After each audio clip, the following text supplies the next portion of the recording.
Rishiganga power project से जुड़ी हुई हिमस्खलन की बात सामने आ रही है। ग्लेशियर टूटने की बातें अभी जो शुरुआती सूचना के आधार पर खबरें आ रही हैं, वो ग्लेशियर टूटने की वजह से ऋषिगंगा पावर प्रोजेक्ट पूरी तरह ये तबाह होता हुआ आप देख सकते हैं। ये तस्वीरें इस वक्त जो आप टेलीविजन स्क्रीन पर देख रहे हैं, ये ऋषिगंगा की हैं, उत्तराखंड की। और जहां पर, और ऋषिगंगा नदी की अगर हम बात करें, करीब करीब 3,880 मीटर की ऊंचाई पर यह है, यानी करीब करीब 13,500 फीट की ऊंचाई पर। और अभी जो शुरुआती जानकारी है वो ये कि इसकी वजह से ऋषिगंगा पावर प्रोजेक्ट जो था वो पूरी तरह तबाह हो गया है। और चमोली में ये स्थित है ऋषिगंगा नदी, जहां पर बाढ़ से पावर प्रोजेक्ट को भारी नुकसान हुआ है, हिमस्खलन की आशंका है। और अब से करीब करीब 1.5-2 घंटे पहले की ये खबर है हमारे साथ। इस पर ज्यादा जानकारी के साथ जुड़ रहे हमारे वरिष्ठ सहयोगी सुशील बहुगुणा।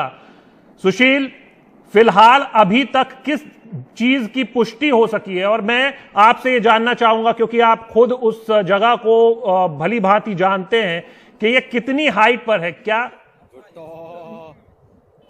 वो तो बाद की बात है। आज की बात जो है वो ग्लेशियर तो बाद में प्रशासन कैसे क्या होगा, वो ग्लेशियर भी इतना नहीं आ सकता है। ग्लेशियर ये पूरा बहराज बह गया है, दबा हुआ है, उसमें ग्लेशियर है।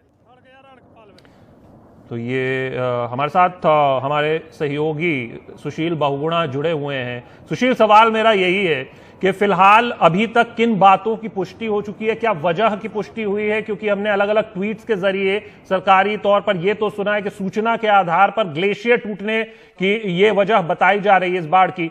लेकिन आप अगर इस लोकेशन को दर्शकों के लिए समझा सके कि कितने नुकसान की और अभी आशंका हो सकती है, जो इस नदी के साथ के इलाके हैं उनको कितना नुकसान हो सकता है, जैसा कि हम तस्वीरों में देख पा रहे हैं।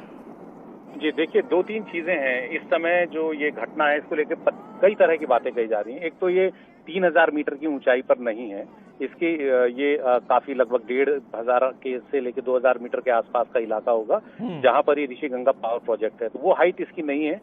जहां ये हिमस्खलन होने की बात है वो निश्चित ही काफी ऊंचाई पर होगा। वो किस ऊंचाई पर है ये अभी निश्चित तौर पर कहना संभव नहीं है जब तक कि कोई वहां न जाए।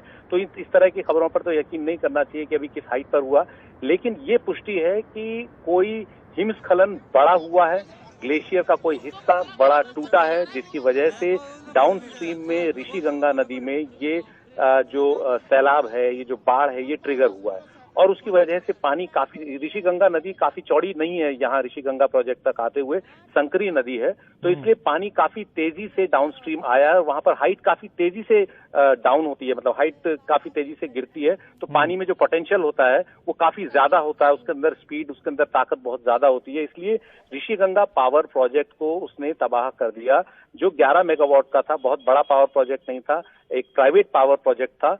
और इस पावर प्रोजेक्ट में लगभग 50 से 100 लोग लगातार काम करते थे। क्योंकि ये चालू था इसलिए इसमें काम कर रहे होंगे लोग।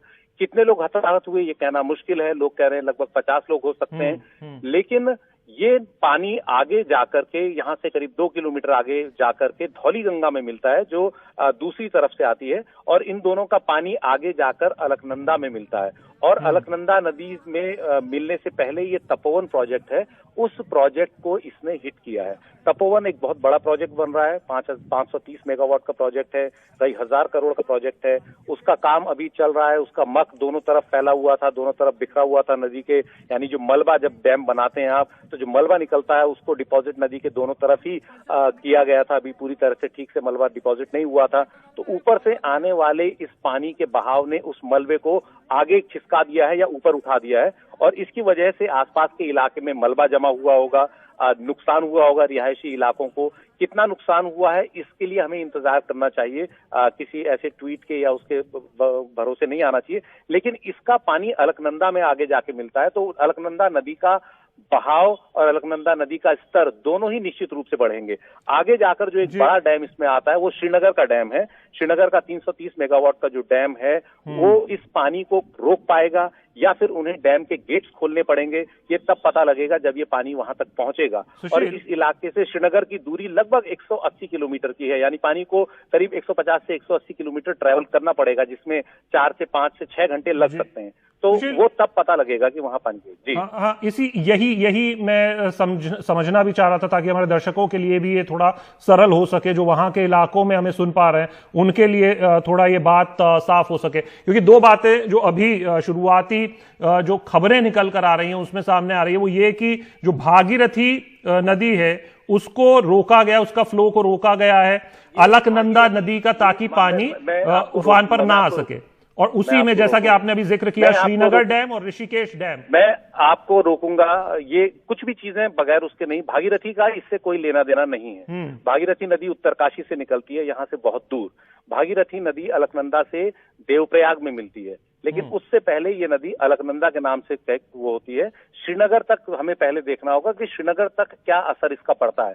श्रीनगर में अगर डैम में इसका पानी समा जाता है, क्योंकि इसकी गुंजाइश बहुत ज्यादा है, सर्दियों का समय है, नदियों में पानी का डिस्चार्ज इस समय कम होता है, बहुत ज्यादा पानी नहीं होता है, तो ये उम्मीद है कि श्रीनगर से आगे ये पानी का बहाव बहुत ज्यादा नहीं बढ़ेगा।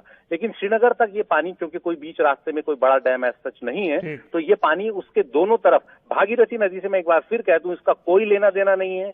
भागीरथी नदी बिल्कुल अलग है, वो उत्तरकाशी की तरफ से निकलती है। मंदाकिनी नदी से इसका कोई लेना देना नहीं है। मंदाकिनी नदी अलकनंदा से रुद्रप्रयाग में मिलती है, तो रुद्रप्रयाग में पानी कुछ बढ़ेगा, क्योंकि ये नदी अलकनंदा में मिलती है, धौली गंगा और ऋषि गंगा दोनों की दोनों। तो इसलिए बिल्कुल भी इसका भागीरथी से कोई लेना देना नहीं है, अभी मंदाकिनी से कोई लेना देना नहीं है, केदारनाथ से इसका कोई लेना देना नहीं है। ये बिल्कुल अपने आप में अलग नीति वैली की साइड से आती है। इसमें जो पानी का डिस्चार्ज है उसका कैचमेंट जो है वो नंदा देवी बायोस्फीयर एरिया या नंदा देवी के कोर जोन से आता है, यानी नंदा देवी और उसके आसपास के जितने पर्वत शिखर हैं उनके आसपास का जो बहुत बड़ा ग्लेशियर है वो इसको फीड करते हैं। तो ये हमें बिल्कुल समझना पड़ेगा कि भागीरथी से इसका कोई लेना देना नहीं है, वरना ये लोगों में और ज्यादा तनाव पैदा करने वाली बात होती है। अभी स्थिति ये है कि ऋषि गंगा पावर प्रोजेक्ट, तपोवन वाला इलाका और इसके आगे फिर कर्णप्रयाग, रुद्रप्रयाग वाले इलाके में इस पानी का जो लेवल है वो कितना बढ़ता है, बस इस चीज पर लोगों का ध्यान है। अभी जो बड़ा नुकसान हुआ है वो ऋषि गंगा में हुआ है, ऋषि गंगा पावर प्रोजेक्ट को हुआ है। रैनी गांव जो चिपको आंदोलन की अगवा रही गौरा देवी का गांव है, उसके ठीक नीचे ये पावर प्रोजेक्ट है। इस पावर प्रोजेक्ट को ये नंदा देवी के बफर जोन में था शुरू से पर्यावरणविद, और मैंने भी अपनी 2 डॉक्यूमेंट्रीज में ये बात बताई थी कि इनको वहां पर नहीं होना चाहिए, क्योंकि वो बहुत संवेदनशील इलाके हैं, बहुत ही कमजोर इलाके हैं, पहाड़ वहां बहुत कमजोर है और इस तरह की चीजें वहां होती रही हैं। इस तरह के बड़े लैंडस्लाइड से वहां पर फ्लड्स ट्रिगर होती रही हैं, तो ये नहीं होना चाहिए। बहरहाल जो सरकारें हैं वो अपने हिसाब से काम करती हैं, पर ये एक बार फिर प्रकृति की ताकत आपने देखा होगा कि इस तरह की होती है कि किसी भी पावर प्रोजेक्ट को तबाह कर सकती है। लेकिन अभी सिर्फ इतना है, ऋषि गंगा पावर प्रोजेक्ट के आसपास जो लोग हताहत हुए होंगे वो हुए होंगे। आगे तपोवन के आसपास संपत्ति का नुकसान हुआ होगा। मलबा दोनों ओर फैला वहां पर है, या मलबा वहां पर काफी, क्योंकि वो करीबी है तो वहां पानी काफी पहले पहुंच गया। तो ये कहना कि श्रीनगर के आगे क्या होगा अभी ठीक नहीं होगा। तरह तरह की बातें इसमें चलती हैं कि हरिद्वार तक ये होगा, ये अभी हमें बिल्कुल नहीं कहना चाहिए, क्योंकि उससे लोगों में बेवजह एक तरह की चिंता पैदा होती है।